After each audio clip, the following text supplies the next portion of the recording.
যে শবে বারাত। শবে এই শব্দের অর্থ সব, ফার্সি শব্দ, অর্থ হইল রাত। বারাআত এটা আরবি শব্দ, অর্থ হইল কর্তন করা, কেটে দেওয়া। তো মূলত এই রাত্রে বান্দার অগণিত গুনাহ কর্তন করে আল্লাহ তাআলা বান্দাকে পূর্ণ মাফ করে দেয়। এই জন্য এটাকে শবে বারাত বলে, লাইলাতুল বারাত বলে। এটাকে লাইলাতুর রাহমা, রহমতের রাতও বলে, যেহেতু আল্লাহ তাআলা অফুরন্ত রহমত এই রাতে বর্ষণ করে। এটাকে আপনার লাইলাতুল বারাকা, বরকতের রাতও বলে, যেহেতু এই রাতে আল্লাহ তাআলা অফুরন্ত বরকত তার বান্দাদের জন্য দান করেন। এটাকে লাইলাতুস সাক, সাক বলা হয় চেক, অর্থাৎ যেখানে এক কাগজে অনেক বড় মূল্যমানের কিছু লিখে দেয়, যেমন 10 লাখ টাকা, 1 কোটি টাকা চেকের মধ্যে লিখে দিয়ে দিছে। আল্লাহ তাআলা এই রাত্রে শবে বারাতে এক রাতেই, এক সইতে বান্দার জিন্দেগীর সব গুনাহ মাফ করে। এটার জন্য যে চেক দেয় আর কি, যা মুক্তির চেক দিলাম। এটাকে লাইলাতুন নিসফে মিন শাবান, শাবানের অর্ধরাত্রি মানে অর্ধেক, এটাও বলা হয় শবে বারাত।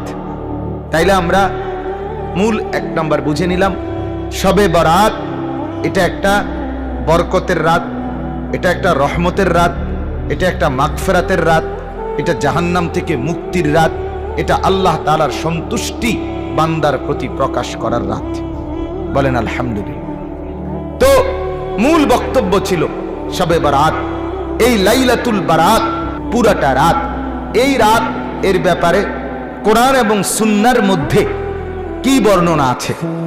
1 নম্বর কথা হলো কোরআনুল কারীমের 25 নম্বর পারা 44 নম্বর সূরা, সূরায়ে দুখান একটা সূরা আছে।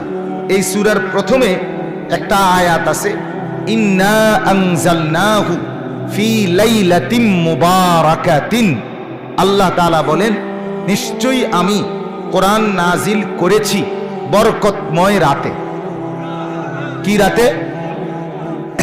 এই বরকতময় রাত বলতে কি উদ্দেশ্য, এই নিয়ে মুফাসসিরদের মধ্যে 2টা অংশ।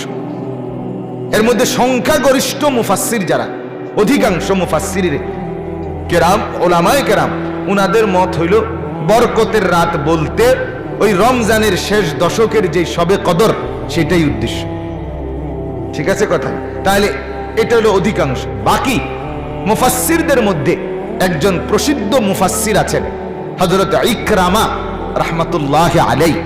উনি হলেন নবীজির একজন বিখ্যাত সাহাবী আব্দুল্লাহ ইবনে আব্বাস রাদিয়াল্লাহু তাআলা আনহুমার ছাত্র, শাগরিদ, মানে তাবিঈ। উনি যারা সাহাবীদেরকে দেখছেন, এই ইকরামা রাহমাতুল্লাহ আলাইহির মত হইল এই বরকতময় রাত বলতে এখানে শবে বরাতকে বোঝানো হয়েছে। তাহলে এটা যদি ধরে নেওয়া হয়, তাহলে অর্থ হইল আল্লাহ বলেন, নিশ্চয়ই আমি কোরআন নাজিল করেছি বরকতময় রাতে, মানে লাইলাতুল বারাত।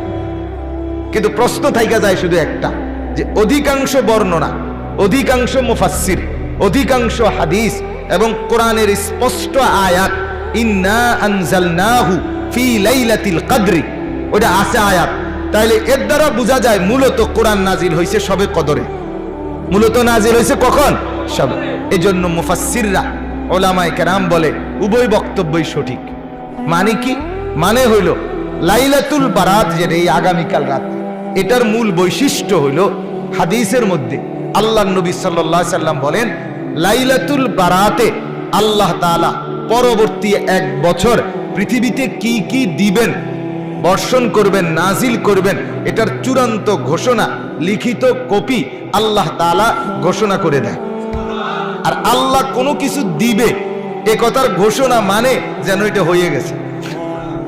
এই জন্য ধরে নেওয়া যায় যে এই বছর শবে কদর কোরআন নাজিল সত্যি সত্যি শুরু হয়েছে, ওই বছর শবে কদরের আগে শবে বরাতে আল্লাহ তাআলা সিদ্ধান্ত ঘোষণা দিছে যে এই যে সামনে রমজান আইতেছে, এই রমজানের শবে কদর থেকে কোরআন নাজিল আনুষ্ঠানিকভাবে শুরু হবে, এটা আজকে চূড়ান্ত ঘোষণা দিলাম। তো ধরে নেওয়া হলো আল্লাহ যেহেতু ঘোষণা দিছে নাজিল হয়ে গেছে, এই জন্য এই আয়াতে বলা হয়েছে আমি নাজিল করেছি। তাইলে এটা হলো একটা বর্ণনা। বাকি এটাকে একবারে কোনো না কোনো ভাবেই কোরআনুল কারীম দ্বারা প্রমাণ করতেই হবে এটা জরুরি না। কেন? কোরআন দ্বারা যা প্রমাণিত সেটা যেমন গ্রহণযোগ্য, রাসূলুল্লাহ সাল্লাল্লাহু আলাইহি সাল্লামের হাদিস দ্বারাও যদি কিছু প্রমাণিত হয় তাহলে সেটাও গ্রহণযোগ্য।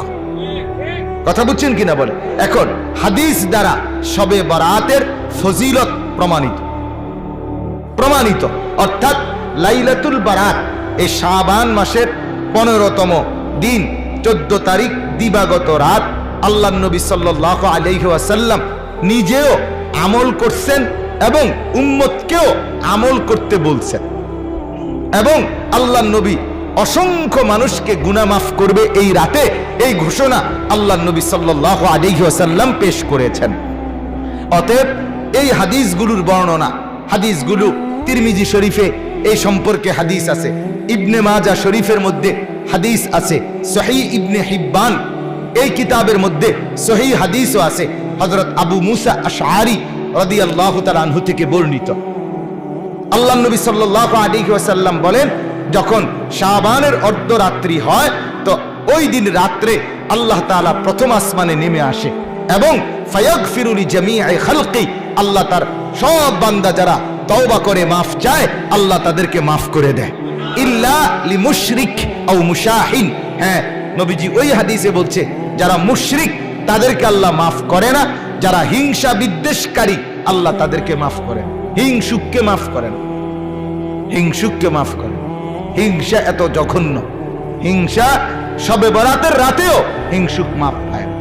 তারা বিল্ডিং তো শুরু করে লাইলো কিতারে, আরে আরে আরে কিরে সাদের কাম তো করে হিংসুক। তুই বেড়া একটা, তুই যদি এই ফালতু কথায় চিন্তায় সময় না কাটাইতি তাহলে তুই নিজের বাড়িতে কমপক্ষে বাঁশ গাড়তে পারলি। হেতে সাদ দিয়ালার হায় হায় আরে টে আরে করতে রাইয়ে তারা টেয়া, তারা দিন দোতলার কাম ধরছে। কেন এগুলো বলতেছো তুমি? সে দোতলার কাম ধরুক নাহলে 6 তলার কাম ধরুক, তোর সমস্যা কি বেটা? তোমার অসুবিধাটা কি? তুমি নিজের ফিকির করো। যেন হিংসুক, আল্লাহর নবী বলেন শবে বারাত ওই রাতেও সে মাফ পায় না। নাউজুবিল্লাহ, নাউজুবিল্লাহ। আল্লাহ তাআলা আমাদেরকে বুঝার তৌফিক দান করেন। আমার বাপ রাসূলুল্লাহ সাল্লাল্লাহু আলাইহি ওয়াসাল্লাম হযরত আলী থেকে বর্ণিত, নবীজি বলছেন যখন শবে বারাত ওই রাত আসবে তোমরা রাত্রি জেগে কুমু লাইলাহা, রাত্রি জেগে তোমরা বন্দিগি করিও, অসুমু নাহারাহা, এবং দিনের বেলায় রোজা রাখো। তাহলে এই হিসাবে আমাদের জন্য করণীয় হলো রাত্রি জেগে ইবাদত করা, দিনের বেলা নফল রোজা রাখা। এখন আপনাদের কাছে আমি লম্বা করতে চাচ্ছি না সময় না থাকাতে, মূল একটা কথা বুঝাই, এতটুকু বুঝেন আপনারা। অনুরোধ আমার, একজন হইলে একজনই মাইনেন, সেটা হলো শবে বরাত মূলত নবীজি বলছেন ইবাদতের রাত, গুনাহ মাফের রাত। তোমাদের জন্য রাত্রি জেগে ইবাদত করো, এটা বলছে নবীজি।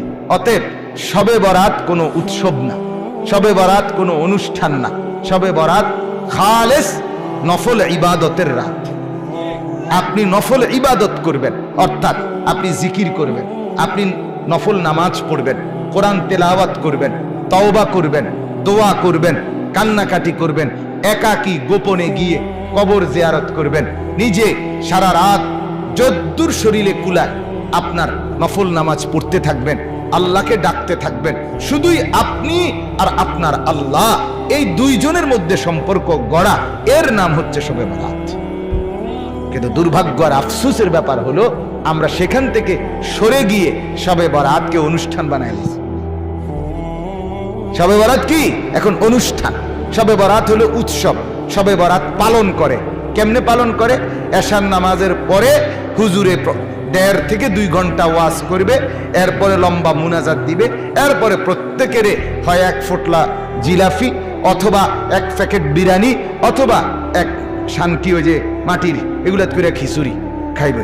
এই 3 নেয়ামতের যে কোনো একটা নেয়ামত, হয় জিলাফি, নয় বিরিয়ানি, নয়তো খিচুড়ি, এই 3টি নিয়ামতের যে কোনো একটি নিয়ামত খাবাইয়া এবার কবে শবে বরাত পালন হইছে, এবার গিয়া ঘুম দেন যায় বাইত গিয়ে, এবার বাইত গিয়ে আবার শুয়ে লাইছে, হেবড়ি জি গাইছে করতে আইলে সবে বরাত পালন করে আইছি। সবে বরাত কি করে আসছে আমরা পালন করে আসছে। তা আপনারা যে হুজুরে 1.5 ঘন্টা লাগাইয়া বুঝাইলো যে এই রাত ইবাদতের রাত, আপনি যে খিচুড়ি খাইয়া শুইয়া লাইলেন, আর এইভাবে আপনারা কয়শো বছর বুঝাইলে এরপর থেকে আপনি ইবাদত শুরু করবেন, সেটা কনসে কথা বুঝেন নাই আমার। এই জন্য আমি আমার মসজিদে বলছি জুম্মার দিন যে আপনারা আমার থেকে এটা বুঝলেন কি না, এটা কোন যে সবে বরাত বুঝছেননি, কহ হুজুর বুঝছি। আমি বলে কি করতে হবে সেটা বুঝছেননি, কহ বুঝছি। আমি তাহলে ঠিক এই কথাটা তো বললাম যে নফল নামাজ পড়বেন, জিকির করবেন, দোয়া করবেন, কান্নাকাটি করবেন, একাকী কেউকে না ডেকে গোপনে কবর জিয়ারত করবেন। তাইলে এই কথাটা আপনি বুঝছেন না, বাংলাটা কথা বলেন না, বুঝছেন কিনা বলেন। তো এইটা আবার প্রত্যেক বছর সবে বরাত যে রাত, সেই রাইতে আপনাদের 2 ঘন্টা ওয়াজ করে বুঝান লাগবে কেন, কথা বলেন না কেন? প্রত্যেক বছর এভাবে আমরা আবার বলবে আল্লাহ রব্বুল আলামিন বলে লাব্বাইক ইয়া আবদি, বান্দা যতবার আল্লাহকে ডাকে ততবার আল্লাহ বান্দাকে ডাক দেয়, বল বান্দা কি চাই। কিছুক্ষণ পরে আল্লাহ বান্দাকে বলে বান্দা বুঝেছি, কিছু তুই চাইবি না, তুই শুধু আমাকে ডাকতে ডাকতে মজা পাচ্ছ। ঠিক আছে বান্দা, তুই আমাকে ডাকতে থাক, তুই আমার জিকির করতে থাক, আমি মাওলা তোর কি লাগবে আমি দিতে থাকবো। তোর বিবি অসুস্থ আমি জানি, তোর ছেলেটা বিদেশে সমস্যা আমি জানি, তোর বাজারে দোকানে বেচা কিনা কম হয় আমি জানি, তোর একটা ঘর নাই আমি জানি, তোর মনে অশান্তি সেটাও তো আমি জানি, তোর জীবনে বান্দা কোথায় কি আমি আল্লাহ তো সব জানি।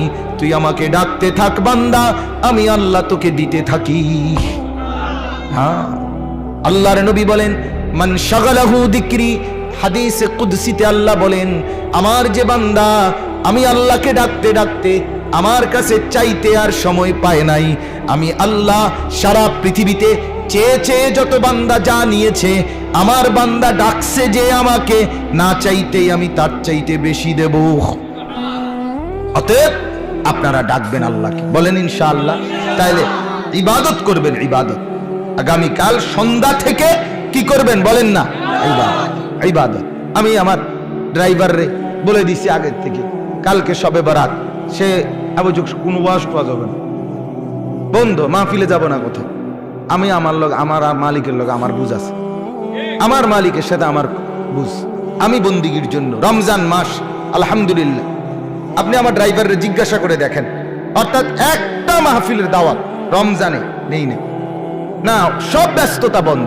শুধুই রমজান মানে আমার আল্লাহ আমার যদি হায়াত দেয় তো আমার জিম্মাদারি হলো শুধুই জিকির, শুধুই তেলাওয়াত, শুধুই কান্নাকাটি, শুধুই রোনাজারি, শুধুই কোরআনুল কারীমের তেলাওয়াত, এটাই হবে আমার ডিউটি। কেন? আল্লাহ তাআলা বলে বান্দা 11 মাসে তুমি বন্দিগি করে আগাইতে পারলা না, রমজান মাস একটা মাস দিলাম, গোনা গোনা আইয়ামাম মাদুদাত। মাওলা বলে বান্দা ঘাবড়াইস না, একেবারে গোনা গোনা হিসাব করা, 31 হবে না বান্দা, 30 নাই তো 29, এর বেশি যাইতো না কইলাম। তুই গুণনা রাখিস, একটা একটা দিন গুনবি, 30 কিংবা 29 দিন, 30 দিন মাত্র শুরু করবি ইবাদত। চাঁদ উঠলে 30 দিন হিসাব করে গুনাহ ছেড়ে দিবি বান্দা, আর 30 দিন আমার বন্দেগী করবি। 30 দিন পরে আরেকটা চাঁদ উঠবো, তোকে জান্নাতের দিকে রওনা করায় দেব। হ্যাঁ, 1 মাসে তুই মুত্তাকি হবি, 1 মাসেই জান্নাতি হবি। বলেন আলহামদুলিল্লাহ, বলেন আলহামদুলিল্লাহ। অতএব রমজান কলিজা দিয়া বুঝার মতো মাস, ইবাদতের মাস। অতএব আপনারা আমরা প্রত্যেকেই ফিকির করেন, আমার বাপ আখিরাতের নাজাত ছাড়া বান্দার কোনো উপায় নাই, জাহান্নামের আযাব সইতে পারবেন না বাপ।